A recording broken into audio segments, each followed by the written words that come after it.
Whaling in Hudson? What? Why are there whales on all the street signs?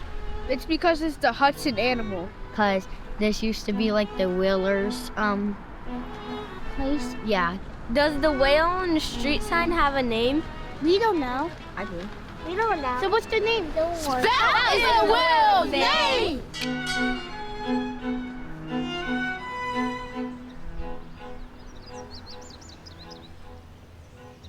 On November 20, 1820, in the Galapagos, a massive sperm whale, 85 feet long and weighing about 80 tons, vengefully rammed the whale ship Essex and then repeated that, crushing its bow and sinking it. The crew of 20 escaped in their whaleboats. 3 months later, there were only 5 survivors who were rescued by a passing ship. One of them, Benjamin Lawrence, a 21-year-old boat steerer, continued whaling. He even commanded the whaling ship Huron out of Hudson from 1832 to 1836. The captain of the Essex, on the other hand, lost another ship and retired to be a grocer in Nantucket, where my great-great-grandfather met him and found him to be most impressive. That great-great-grandfather was Herman Melville. Melville was inspired by the story of the Essex and allegedly by Daniel Hawthorne as well to write Moby Dick right here. Could Captain Pollard or his boat steerer Lawrence have developed the hatred that Melville's extraordinary Captain Ahab had for his Moby Dick? Moby Dick had, after all, taken Ahab's leg. Listen to Ahab's farewell rant. Towards thee I roll, thou all-destroying but unconquering whale. To the last I grapple with thee. From hell's heart I stab at thee. For hate's sake I spit my last breath at thee. And as you know, Ahab lances Moby Dick, and Moby Dick tows him under to his death.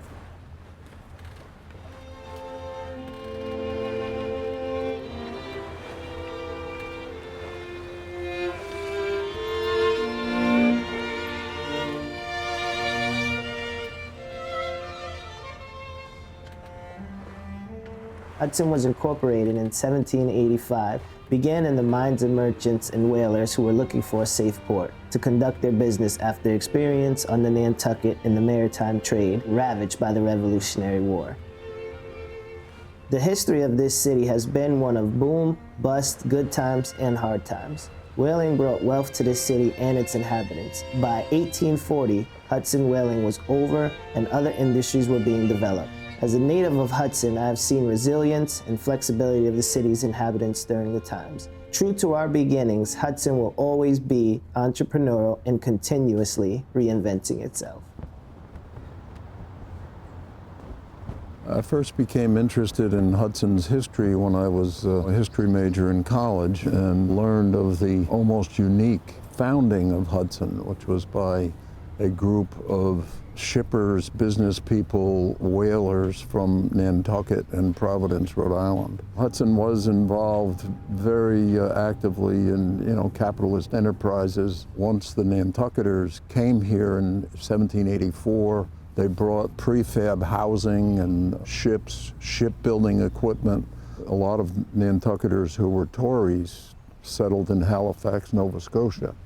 The people who came to Hudson were not Tories. They were revolutionaries, and they were interested in the new government and the new country. They planned the city of Hudson. It was one of the first planned cities in the United States. The whale oil that came from sperm whales was the most valuable because it burned the cleanest and cost the most, and so they made the most money. They lit the streets as part of their planned city, and they lit the streets with whale oil. By 1800, Hudson had a complete water system and sewerage system, as well as dockage all along the river, and dozens of ships that participated in whaling and the shipping business up and down the Hudson River. There was nothing on the waterfront. There wasn't a structure, there wasn't anything. They built all of this from scratch and brought a lot of it with them on ships. This is pre-Thomas Cole, Hudson River School of Art. This is an Irish immigrant in the United States, 1821, sketches all along as he travels down the Hudson River. And he stops in Hudson and does several different pictures. And he took them to New York City, and there was an engraver, John Hill, whose name's on all of these, who chose 20 of them that he was going to engrave. And so it was like the early mass production. It was like the way they were spreading images of the Hudson River all through New York City. That's when they started moving up the Hudson, and landscape art became its like true American form during that period. There's a good solid decade where there is no whaling, and yet that is when these were being. Oh, that's interesting. This fills the gap, these images. Yeah. This is what was going on. This is the way it looked. And then cover the second phase of whaling, and then cover Hudson post-whaling, which will include kind of this romantic idea throughout up until Spout and beyond. Yeah. Oh, yeah. Hudson was a whaling town. And that Yeah, I mean, just sitting here brainstorming, we came up with like 7, 8 things that still represent where the whale is still, on the city seal, when you go into a store and Hudson, these big displays of whales everywhere. People are still completely enchanted with it.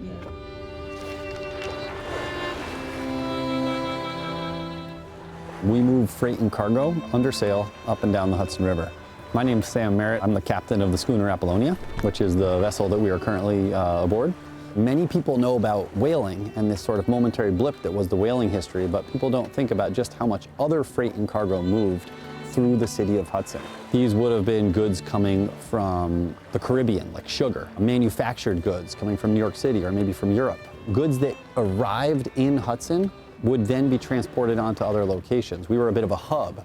The distribution from Hudson was kind of part of what made it so important from a maritime perspective. You could head east and get into Massachusetts. You could head north up to Albany. And of course, you could head out west. It was a tremendous way that things were distributed. And the further you could get it with a boat, the easier it was to move a large amount of cargo. On any given day, there were probably about 1,000 sailing vessels on the Hudson River underway.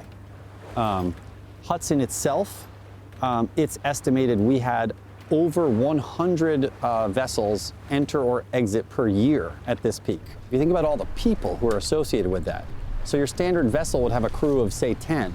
So now we're talking about 10,000 people a day sailing on the Hudson River. And that is very much what we've lost. But again, this was a part of our history, it's a part of our heritage, and it's what made the river such an important resource.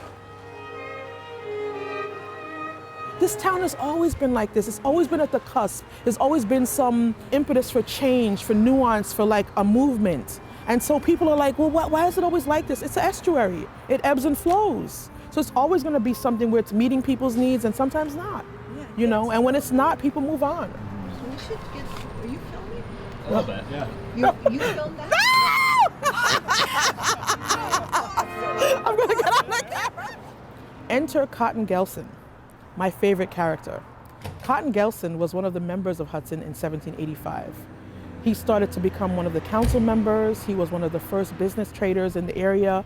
And for all we know, Cotton Gelson could have been right here at 6 South 2nd Street, which is now Rolling Grocer 19. Producers of goods were moving to Hudson, and goods from all over the world were transported from the Hudson docks right here in Hudson. And so Hudson was formed with people like Cotton Gelson, who I mentioned earlier, and others, all coming together to bring about business and provisions. Hudson is still that city today. It's really exciting to think about that Hudson has something to do with the American Revolution and the beginnings. So I wanted to ask you, what's the deal with the tea at that time? What were they throwing overboard? What is boohee tea that they advertise? Sure. So previous to the 1700s, it would have been a green tea. By this point that the Boston Tea Party is happening, it's black tea, which is an aged tea. And it was from the Wui province in China, but the British kind of transcribed Wuhi into boohee tea, so it became a generic term for tea. The tea that they would have thrown overboard would have been quite old and bitter at that point, not like what we're drinking now, which is nice, strong, smoky, earthy tea. And that's because by the time it was picked and processed, put into crates that would have been in the hold of the ships, it would have been 2 or 3 years. So I think part of this urgency in getting the tea offloaded was that they needed to move this tea. It wasn't going to last too much longer.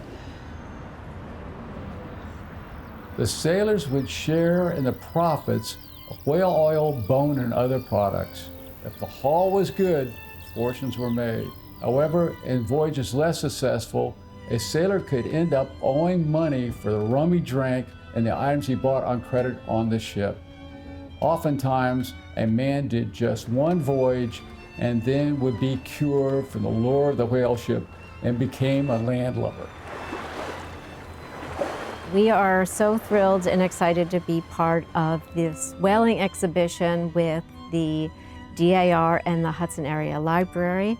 We specifically here at the Historical Society are looking more into some of the specific stories associated with whaling. We are looking more at each of the ships that left Hudson. We are looking at the crews, and specifically we're looking at black whalers that were associated with these crews, and really trying to dive deep into expanding that narrative, including those voices that we don't usually hear from. Therefore, we are finding so much in our research concerning the type of people that were on these ships, why they went into whaling, especially for Black men at this point, whether they were freed or not. This was a business that they could get into. It was based on meritocracy.